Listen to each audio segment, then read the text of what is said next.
सारा राज्य में धूमधाम रे पालित होला स्वायत्त शासन दिवस। मुख्यमंत्री मोहन माझी नुआ एनएससी और म्युनिसिपालिटी घोषणा कले हेले एहारी भितरे अनेक अंचल को एनएससी रु बाद दिया जाइथिबारु तातिछंती लोके, जोंथिपाई अनेक स्थान में विभिन्न दल संगठन पक्षरु विक्षोभ करा जाउछि।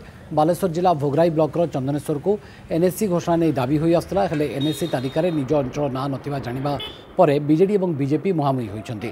पुरी जिला सत्यवादी रे मध्य बीजेडी पक्षरु विक्षोभ करा जाई ब्लॉक अध्यक्ष मुख्यमंत्री को चिठी लिखिछंती।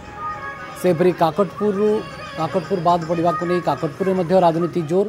विगत बीजेडी सरकार काकटपुर को नुआ एनएससी करने निर्वाचन पूर्व घोषणा करते एवं बाद पड़ू तातिछंती काकटपुर बासिंदा।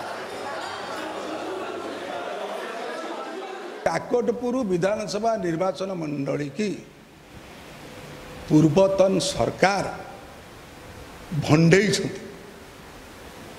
काकटपुर एनएससी की घोषणा न करी निर्वाचन आगु थिबारु तुंडे घोषणा कर दे गले, किंतु विधिवत भाव जमी हवा कथा ता कले नहीं।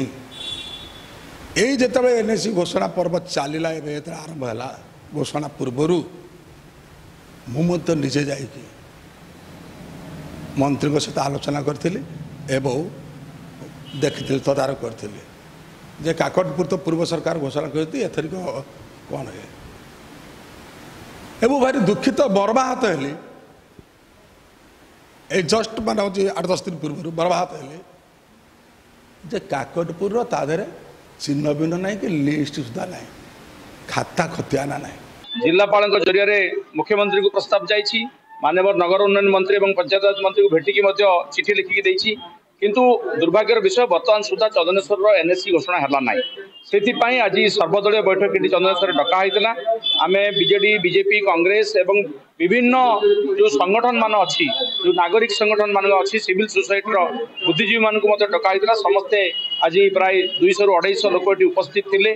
समस्ते गोटे क्रियानुष्ठान कमिटी आज गठन करागला। ये क्रियानुष्ठान कमिटी जरिया आगामी दिन में चंदनेश्वर एनएससी जो आंदोलन को जोरदार करा एवं सरकार चाप सृष्टि करा जेते पर्यंत चंदनेश्वर एनएससी गठन न होइछि ये आंदोलन जारी रहे।